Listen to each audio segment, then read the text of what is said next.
नमस्कार छात्रों, YouTube channel GK art पर एक बार फिर से आप सभी का बहुत बहुत स्वागत है।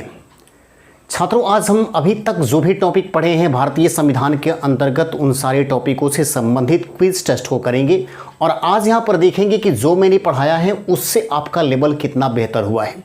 आज मैं पढ़ाई गई चीज़ों से ही आपको कुछ सवाल आपके सामने स्क्रीन पर देने वाला हूं, जो कि आप अवलोकन करें, उसको देखें और अपना खुद का मूल्यांकन करें कि मैंने जो कुछ भी पढ़ा है उससे हमको कितना बेनिफिट हो रहा है। तो चलिए आइए हम बिना लेट किए हुए आपको क्विज टेस्ट की शुरुआत करते हैं। आपको 15 क्वेश्चन स्क्रीन पर मैं दूंगा और उस 15 क्वेश्चन को मैंने जो कुछ भी आपको पढ़ाया है उन तमाम चीज़ों से आपको सारी चीज़ें दी जाएगी। मुझे उम्मीद है कि आप निश्चित रूप से इसका हल कर पाने में सफल होंगे। तो चलिए हम स्टार्ट करते हैं और स्टार्ट करने से पहले आपसे मैं कहना चाहूँगा कि यदि आप मेरे चैनल पर नए हैं तो आप मेरे चैनल को सब्सक्राइब कर लें, अधिक से अधिक वीडियो को दोस्तों के बीच शेयर करें, वीडियो को लाइक करें और किसी प्रकार की कोई दिक्कत हो तो कमेंट करना ना भूलें। तो आइए हम स्टार्ट करते हैं। पहला क्वेश्चन जो आपके स्क्रीन पर जाने वाला है उस क्वेश्चन को ध्यान से देखिए, वो क्वेश्चन कौन सा है। क्वेश्चन है, भारतवर्ष ने एक बलशाली केंद्र के साथ संघीय पद्धति की धारणा कहां से ली है। क्वेश्चन को ध्यान से सुने और एक बार फिर से तब उसका जवाब ढूंढने का प्रयास करें। भारतवर्ष ने एक बलशाली केंद्र के साथ संघीय पद्धति की धारणा कहां से ली है।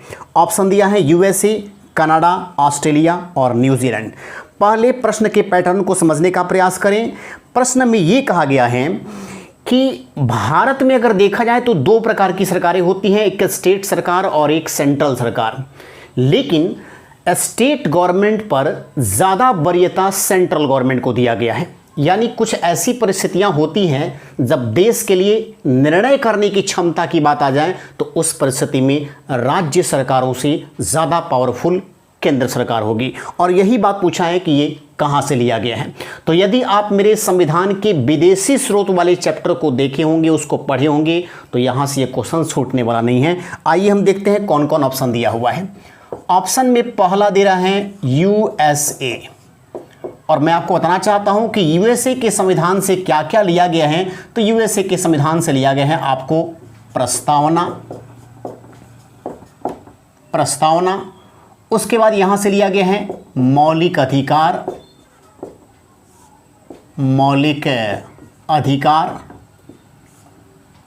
यहां प्रस्तावना की भाषा है मौलिक अधिकार। फिर उसके बाद राष्ट्रपति एवं उपराष्ट्रपति पर महाभियोग, उपराष्ट्रपति का पद, न्यायालय की स्वतंत्रता,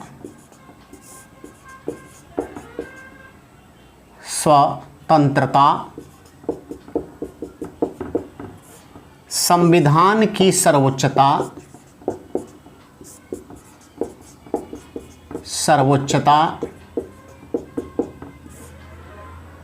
न्यायाधीशों को हटाने की प्रक्रिया,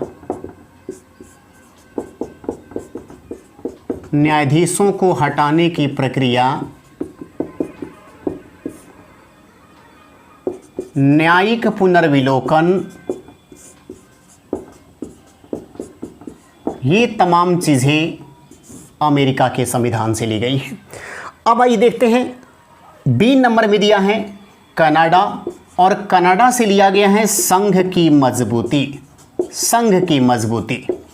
यानी कुछ परिस्थितियां ऐसी होगी जिस परिस्थितियों में राज्य सरकार और सेंट्रल सरकार दोनों को आमने सामने होना पड़े तो उस समय राज्य सरकार से ज़्यादा पावरफुल केंद्रीय सरकार होगी।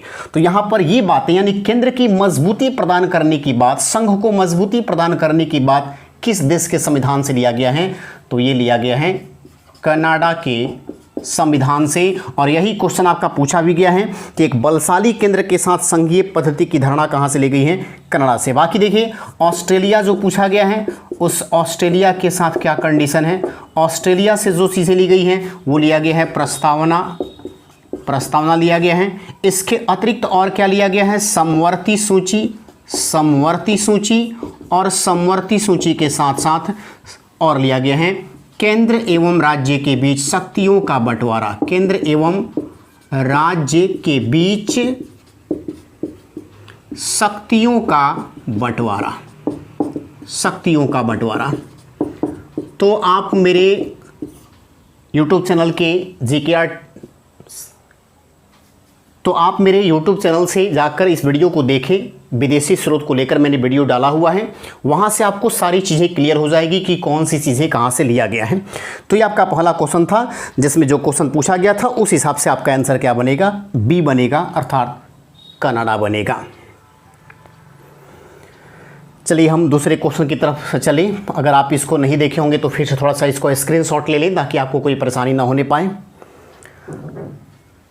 दूसरा क्वेश्चन है, निम्न में से किस कारण से भारतीय संविधान को एक जीवित आलेख कहा जाता है? जीवित आलेख, जीवित आलेख का मतलब ये है कि जिस समय ये संविधान भारत का लिखा गया था उस समय की स्थितियों को अगर देखा जाए तो उस समय की स्थिति कुछ और थी, आज की स्थिति कुछ और है, लेकिन फिर भी हम उस समय की स्थिति से आज की स्थिति को मैच करा सकते हैं और आज ज़रूरत की हम चीज़ों को अपने संविधान में दे सकते हैं।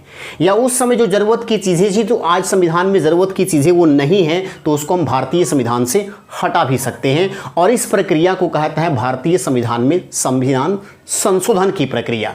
इसको हम कहते हैं संविधान संशोधन की प्रक्रिया, और ये प्रक्रिया लिया गया था दक्षिण अफ्रीका के संविधान से। तो इसका मतलब है कि भारत में जो संविधान संशोधन की प्रक्रिया होती है, उस संविधान संशोधन की प्रक्रिया के माध्यम से हम वर्तमान की किसी चीज़ को भी अपने भारतीय संविधान में ऐड कर सकते हैं, जोड़ सकते हैं। इसीलिए इसको कहा गया है जीवित आलेख। ये जीवित आलेख है क्योंकि हम जब चाहें अपने संविधान में संशोधन करके नई चीज़ों को ऐड कर सकते हैं। तो आपका इसमें राइट आंसर क्या बनेगा, संशोधन की प्रक्रिया। पहला धर्मनिरपेक्षता दिया हुआ है। धर्मनिरपेक्षता का सीधा सा मतलब होता है कि स्टेट का कोई भी अपना राजकीय धर्म नहीं होगा। यहाँ पे कोई भी व्यक्ति किसी भी धर्म को अपना सकता है, सभी धर्मों को बराबर की मान्यता दी जाएगी। उसी तरह से निवारक निरोध दिया हुआ है। निवारक निरोध का मतलब ये होता है कि अगर देश की संप्रभुता को लेकर कोई ऐसा बात सामने आ जाए जिसमें कहीं पर आप 2-4 लोग बैठकर कोई ऐसी मीटिंग कर रहे हैं जिस मीटिंग से देश की एकता और अखंडता को चुनौती हो सकती है, तो उस परिस्थिति में किसी व्यक्ति को जब गिरफ्तार किया जाता है तो उनकी गिरफ्तारी के बाद उनको 24 घंटे से अधिक समय के लिए पुलिस कस्टडी में रखा जा सकता है। इसी को हम कहते हैं निवारक निरोध के अंतर्गत गिरफ्तारी। एक सामान्य गिरफ्तारी होती है जिसमें 24 घंटे के अंदर निकटतम मजिस्ट्रेट के सामने पेश होना पड़ता है, और एक निवारक निरोध के अंतर्गत गिरफ्तारी हो गई जिसमें यह हुआ कि आप कहीं पर बैठकर भारत के खिलाफ कोई साजिश कर रहे हैं और साजिश करते समय ही आपको पकड़ लिया गया, तो उस परिस्थिति में पुलिस अपने कस्टडी में आपको 24 घंटे से अधिक समय के लिए रख सकती है। इस तरह की गिरफ्तारी को हम निवारक निरोध कहते हैं। और ये समय शायद इसीलिए दिया गया है ताकि पुलिस आपसे पूरी तरह से सच को उगलवा सके या जान सके कि आपके इन मंसूबों के पीछे किन किन लोगों का हाथ है। तो ध्यान रखिएगा। और मौलिक अधिकार, तो आप समझते हैं कि मौलिक अधिकार जनता का वो अधिकार है जिन अधिकारों के माध्यम से किसी भी देश के नागरिकों का बौद्धिक एवं नैतिक विकास होता है। यह जनता का अपना अधिकार है और इसे अगर कोई छीनने का प्रयास करे तो जनता उसके लिए कोर्ट में उसके खिलाफ अपील कर सकती है। तो यहां पर जीवित आलेख का मतलब सीधा क्या समझेंगे, संविधान संशोधन की प्रक्रिया। अब आइए तीसरे क्वेश्चन की तरफ आगे हम बढ़े। तीसरा क्वेश्चन जो आपके स्क्रीन पर दिख रहा है वो क्वेश्चन है कि भारतीय संविधान की कुंजी किसे कहा जाता है? भारतीय संविधान की कुंजी किसको कहते हैं? ध्यान रखिएगा, मैंने एक चैप्टर पढ़ाया है आपको प्रस्तावना, या इसी को हम कहते हैं उद्देशिका। उद्देशिका।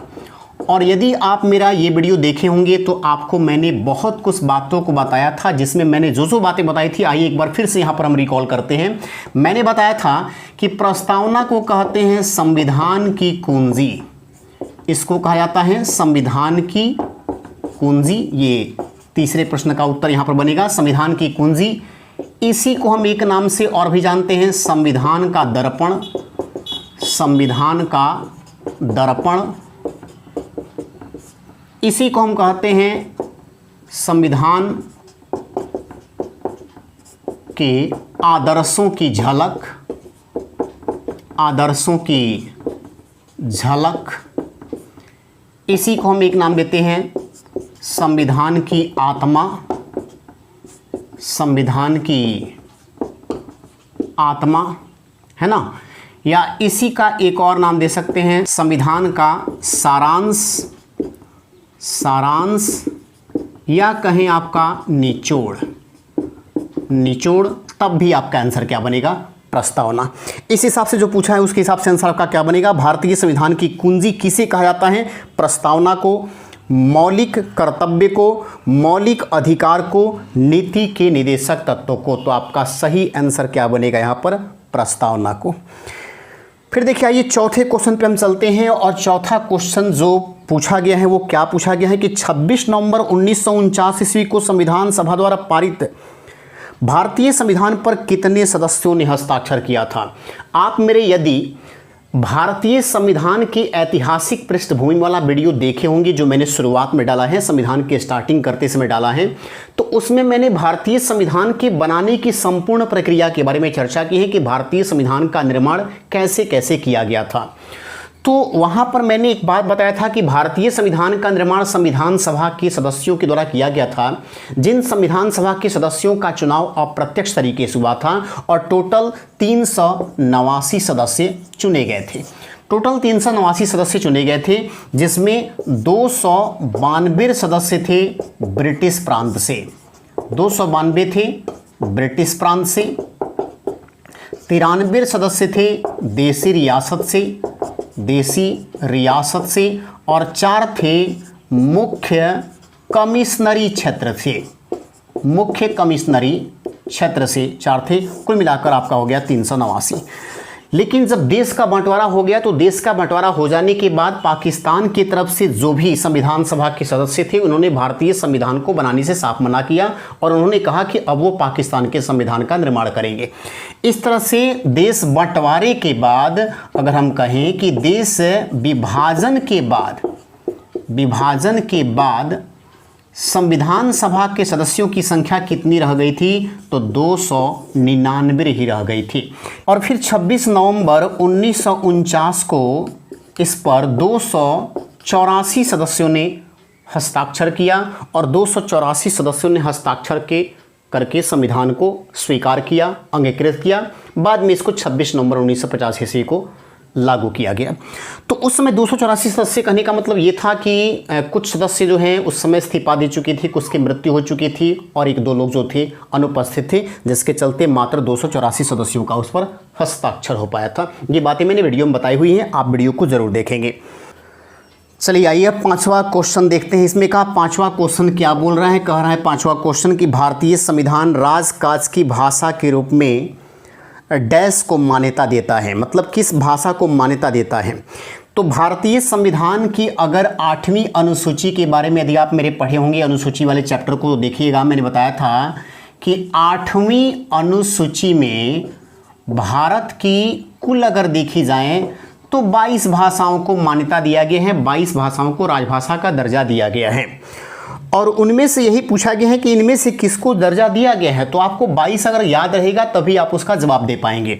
जैसे मैं आपको बताता हूँ, संस्कृत, हिंदी, उर्दू, कश्मीरी, पंजाबी, गुजराती, मराठी, कन्नड़, मलयालम, तमिल, तेलुगु, ओडिया, बंगाली, असमिया, सिंधी, कोंकणी, मणिपुरी, नेपाली, बोडो, डोंगरी, मैथिली, संथाली, ये वो भाषा है जिसको मान्यता दिया गया है। तो आप इसमें से देखें, जो मैं शुरुआत कर रहा हूँ उसी की शुरुआत से आप देख सकते हैं कि संस्कृत, हिंदी, तो संस्कृत हिंदी दोनों आ गया है, इसको मान्यता दिया गया है। संस्कृत और हिंदी को मान्यता दिया गया है। संस्कृत, हिंदी, एक अंग्रेजी की बात इसमें आ रही है, तो आप देखेंगे अंग्रेजी को मैं नहीं बोल पा रहा हूँ। आप देखिए 22 भाषाओं को गिन लें, संस्कृत, हिंदी, उर्दू, कश्मीरी, गुजराती, मराठी, कन्नड़, मलयालम, तमिल, तेलुगु, ओडिया, बंगाली, असमिया, सिंधी, कोंकणी, मणिपुरी, नेपाली, बोडो, डोंगरी, मैथिली, संथाली, ये 22 भाषाएं हैं। और इन 22 भाषाओं में आप देख सकते हैं कि इन 22 भाषाओं में आपका अंग्रेजी शामिल नहीं है, तो आपका आंसर इसमें राइट होगा कौन सा? बी, यानी कि अंग्रेजी शामिल नहीं है। ध्यान रखेंगे, अंग्रेजी भी नहीं शामिल है इसमें। भारत में 10 करोड़ के आसपास बोली जाने वाली भाषा जो भोजपुरी हैं ये भी शामिल नहीं है, और राजस्थानी भाषा को भी इसमें शामिल नहीं किया गया है। ये भाषाएं शामिल नहीं है। भारत के संविधान की 8वीं अनुसूची में जो 22 भाषाएं हैं उनमें इनका स्थान नहीं है। ठीक है ना। आपको ये पता है, मैंने बताया था कि भारतीय संविधान की शुरुआत में 14 ही राजभाषाओं को मान्यता दिया गया था, बाद में एक राजभाषा को बढ़ाया गया, उसके बाद फिर 3 को बढ़ाया गया, उसके बाद फिर 4 भाषाओं को बढ़ाया गया। इस तरह से टोटल संख्या में कितने हो गए राजभाषा? 22 हो चुके हैं। आप इस कंसेप्ट को देखने के लिए मेरे पिछले वीडियो को आप देखें, आपको वहाँ पर सारी चीज़ें स्पष्ट हो जाएगी। तो आइए हम अगले क्वेश्चन की तरफ बढ़ें। है कि 6ठी अनुसूची के उपबंध निम्नलिखित में से किस राज्य में लागू नहीं होते हैं? चलिए, बहुत अच्छा क्वेश्चन, ये भी आपको अनुसूची से आ गया, ये भी अनुसूची से ही क्वेश्चन है। और मैंने एकदम अभी हाल ही में 1 से लेकर टोटल 12 अनुसूचियों तक मैंने पूरी तरह से वीडियो बनाकर डाला हुआ है। संपूर्ण अनुसूची के बारे में मैं चर्चा कर चुका हूँ। आइए एक बार फिर से देख लेते हैं, थोड़ा सा यहाँ पर एकदम आसान शब्दों में जो मैंने बातें बताई थी आपको, कुछ ट्रिक के माध्यम से उसको हमको याद करना है, उसी तरह से हम याद करेंगे। पहली अनुसूची, पहला भाग और पहला अनुच्छेद, मैं इस बात की चर्चा बार बार कराते आ रहा हूँ कि इसमें सबसे पहले भारत के राज्यों के बारे में और केंद्र शासित प्रदेशों की चर्चा की गई है। यानी अपने देश के राज्य एवं इसमें क्या है, केंद्र शासित प्रदेश की चर्चा इसमें की गई है। और दूसरे में क्या है जी, वेतन। तीसरे में है शपथ। याद कीजिए, मैंने ट्रिक बताया था इसको याद करने के लिए, आवेश, करंट। और याद है तो आ से हो गया अपना परिचय। अपना परिचय मतलब किसका? अपने देश का परिचय। सबसे पहले वाले में, दूसरे में वे से हो गया वेतन, तीसरे में हो गया स से शपथ। उसके बाद चौथे में क्या था, किस राज्य से राज्यसभा के लिए कितने सांसद चुनकर जाएंगे। राज्यसभा के जो सांसद होते हैं वो अपने मन से कोई भी स्टेट जितना इच्छा करे उतना नहीं भेज सकता है। हर राज्य का कोटा आवंटित है कि कितना ही राज्यसभा के सांसद आपके राज्य से चुनकर जाएंगे। तो यहाँ पर राज्यसभा में चुनकर जाने वाले सांसदों का सीट राज्य में बंटवारा किया गया है। यानी किस राज्य से कितना सांसद जाएंगे। फिर 5वीं और 6ठी के बारे में मैंने स्पष्ट रूप से बताया था कि 5वीं में क्या है, एससी और साथ ही साथ एसटी के प्रशासन का उल्लेख, ये सभी राज्यों के लिए, सभी राज्यों में। और 6ठे में मैंने क्या बताया था, केवल अनुसूचित जाति का 4 राज्यों। आप ट्रिक बिल्कुल याद रखे होंगे, मैंने बताया था ट्रिक एक बहुत ही शानदार, AMTM, AMPM आप रटते होंगे, AMTM आपको याद करना है। और A से हो गया आपको असम, M से हो गया मेघालय, T से हो गया त्रिपुरा और M से यहाँ पर हो गया मिजोरम। यहाँ पर मिजोरम होगा, ध्यान रखेंगे। मणिपुर भी हो सकता है, लेकिन मिजोरम मैंने बताया था कि जोर जबरदस्ती करके ये जो है इस लिस्ट में शामिल हो गया। जोर देखें, यहाँ पर जोर जबरदस्ती करके लिस्ट में शामिल हो गया, मणिपुर बाहर हो गया, है ना। तो असम, मेघालय, त्रिपुरा और मिजोरम। और यही क्वेश्चन आपको पूछा गया कि 6ठी अनुसूची के उपबंध निम्नलिखित में से किस राज्य में लागू नहीं होते हैं। अब देखेंगे यहाँ पर मेघालय में लागू होता है, त्रिपुरा में भी लागू होता है, मिजोरम में भी लागू होता है, और एक ऑप्शन दे रहा है गोवा में लागू नहीं होता है। भाई जी बिल्कुल गोवा में लागू नहीं होता है। इसका उपबंध कहाँ लागू होता है? असम में लागू होता है। तो आपका आंसर क्या बनेगा? इसमें गोवा बनेगा। गोवा पर इसका फॉर्मूला लागू नहीं हो पाएगा।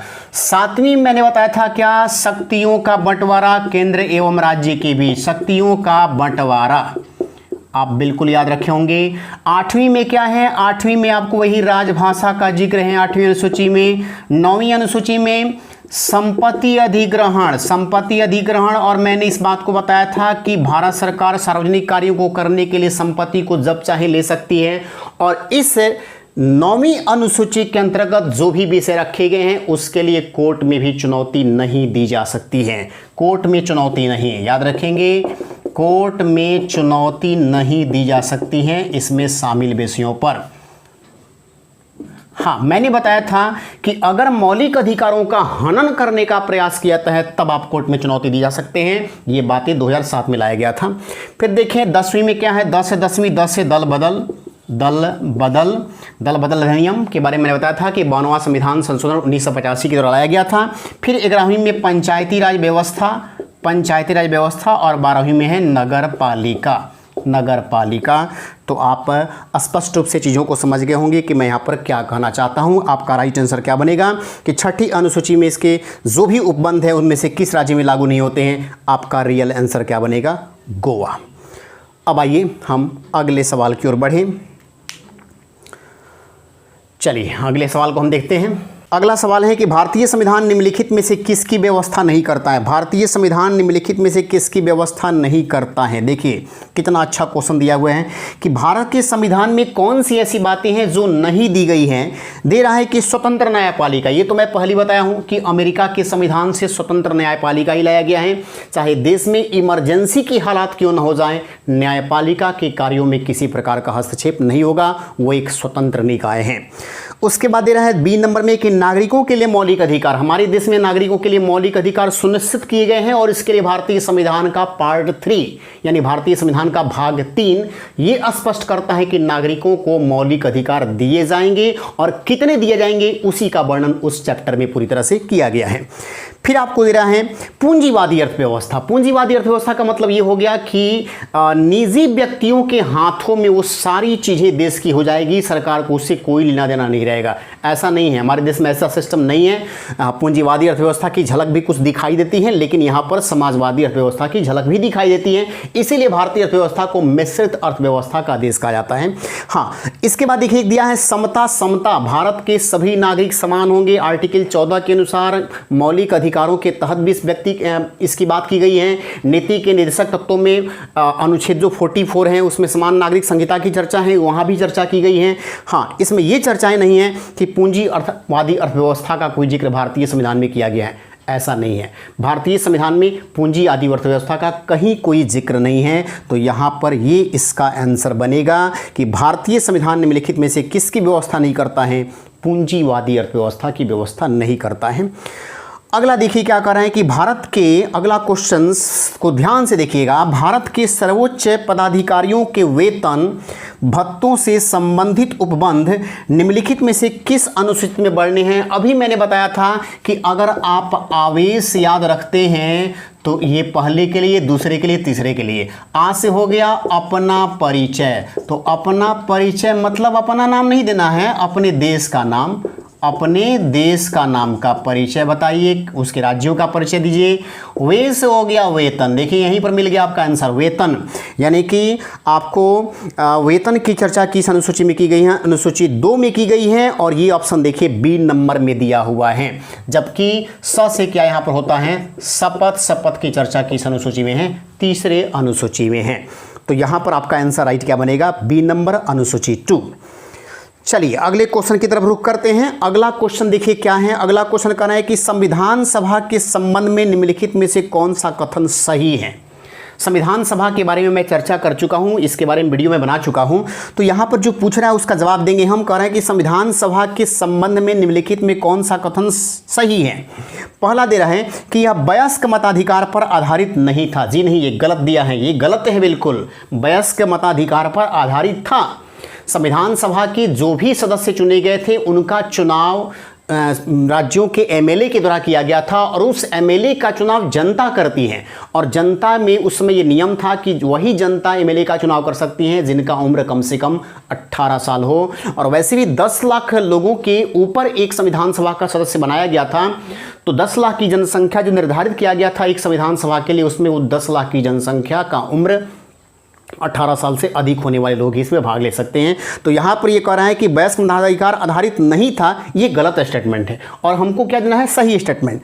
फिर दूसरा कह रहा है कि प्रत्यक्ष निर्वाचन से परिणामित हुआ था। प्रत्यक्ष निर्वाचन, जी नहीं, बिल्कुल नहीं। संविधान सभा के सदस्यों का चुनाव अप्रत्यक्ष तरीके से हुआ था। जनता डायरेक्ट चुनाव नहीं की थी, जनता के चुने हुए सदस्यों के द्वारा चुनाव हुआ था। मैंने लिखवाया था कि संविधान सभा के सदस्यों का चुनाव जुलाई 1946 में राज्यों के विधायकों द्वारा अप्रत्यक्ष तरीके से किया गया था। एक संविधान सभा सदस्य के लिए 10 लाख की जनसंख्या निर्धारित की गई थी। तो यहां ध्यान रखेंगे, दूसरा स्टेटमेंट भी गलत है। तीसरा दे रहा है कि वह बहुदलीय निकाय था। संविधान सभा में बहुत सारे दल थे, बिल्कुल ये सही है। निर्दलीय प्रत्याशी भी गए थे। मैंने आपको लिखवाया था ना कि संविधान सभा के सदस्यों की अगर बात करें 389 सदस्य थे, उनमें 93 देशी रियासतों को अगर हटा देंगे तो बचेंगे आपके 296। 296 सदस्य आपके बचेंगे और इस 296 में कांग्रेस पार्टी के तरफ से 208 सीटें लाया गया था, यानी 208 संविधान सभा के सदस्य कांग्रेस पार्टी के थे। उसके बाद इसमें मुस्लिम लीग पार्टी भी थी। मुस्लिम लीग पार्टी की बात करें तो मुस्लिम लीग पार्टी ने 73 सीटों पर कब्जा जमाया था और निर्दलीय जिनका कोई दल नहीं था, निर्दलीयों ने भी 15 सीटों पर कब्जा जमा लिया था। तो बहुदलीय व्यवस्था थी। ये स्टेटमेंट सही है, ये सही है, तीसरा सही है, पहला दूसरा गलत है। फिर चौथा स्टेटमेंट देखें।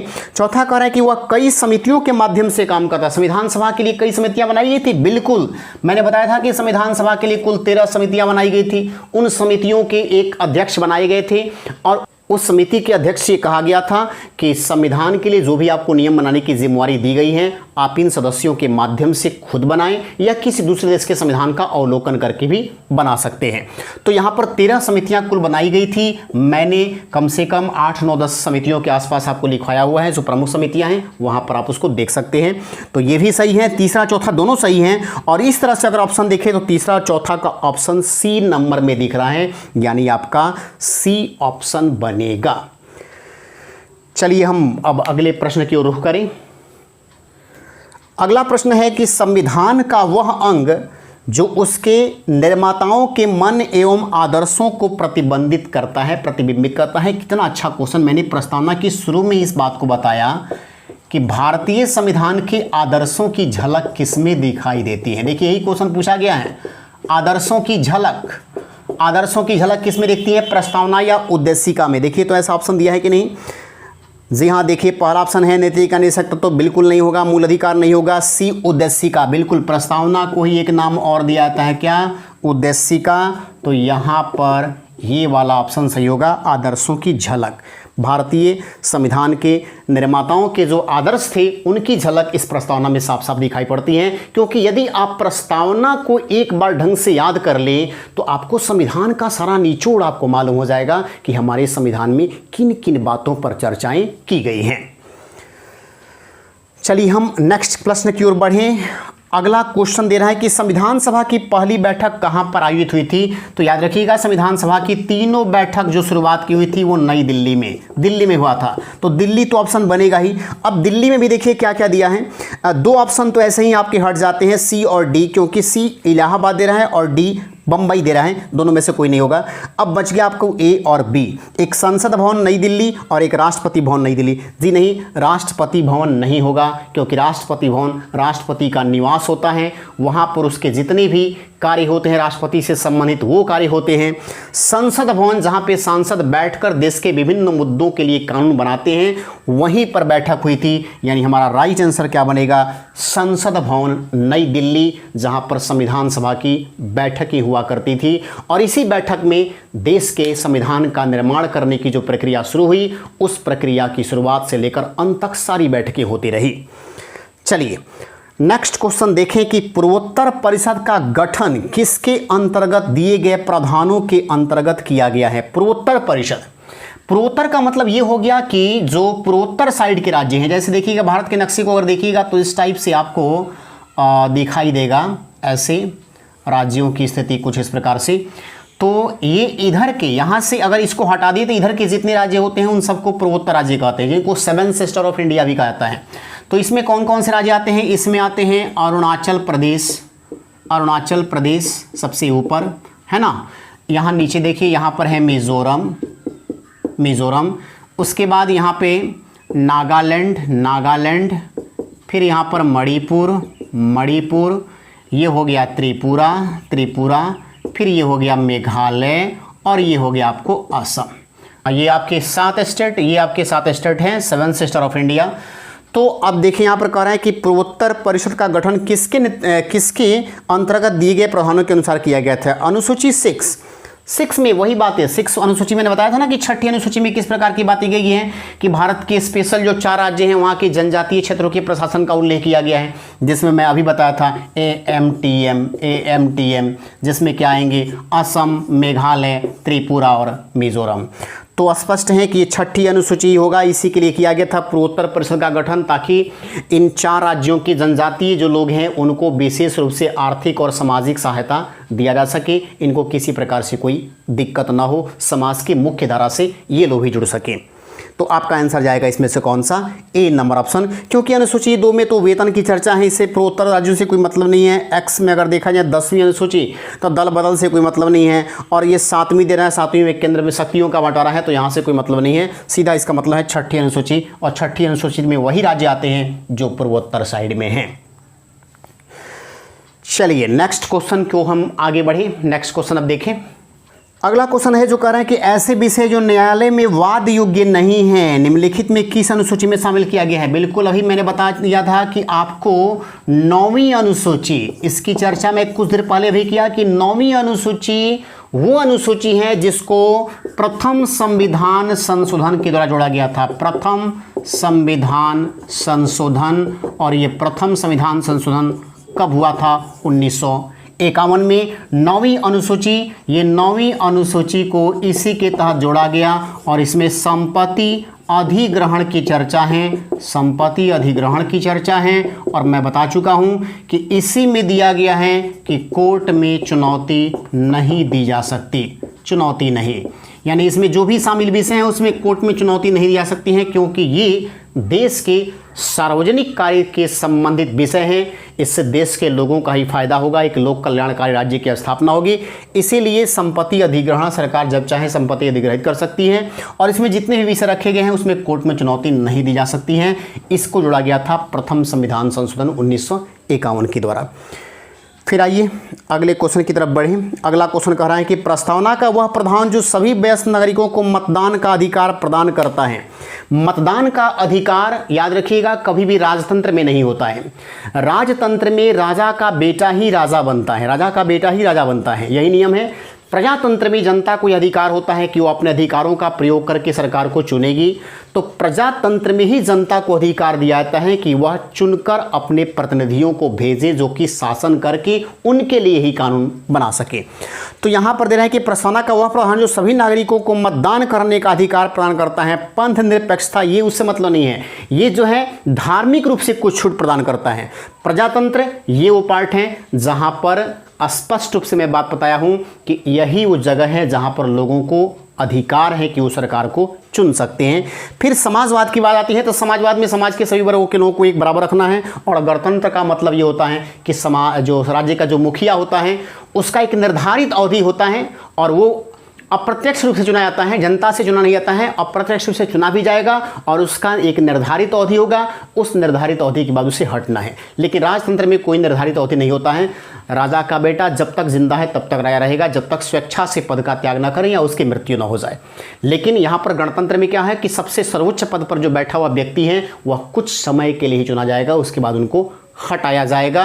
और साथ ही साथ वह जो व्यक्ति होगा वह डायरेक्ट जनता से न चुनकर जनता के प्रतिनिधियों से चुना जाएगा। तो यहाँ पर वोट से संबंधित जब बात आ गई तो प्रजा मतलब जनता, जनता से संबंधित प्रजातंत्र। ठीक है, चलिए हम अगले क्वेश्चन की ओर बढ़ें। भारत का संविधान गणतंत्रीय है क्योंकि यह एक निर्वाचित संसद का उपबंध करता है। बिल्कुल ये बातें जो हैं ऑप्शन नंबर ए में दिया है कि भारत का संविधान गणतंत्रीय है क्योंकि यह एक निर्वाचित संसद का उपबंध करता है। निर्वाचित संसद की व्यवस्था तो हमारे देश में की ही गई है इंग्लैंड के संविधान से लाकर।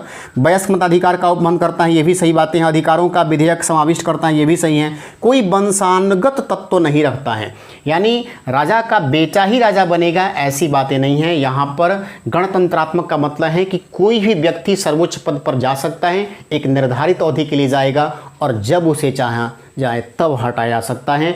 उसका समय निर्धारित होता है, जबकि राजतंत्र में राजा का समय निर्धारित नहीं होता है। तो आपका आंसर इसमें क्या बनेगा, डी नंबर।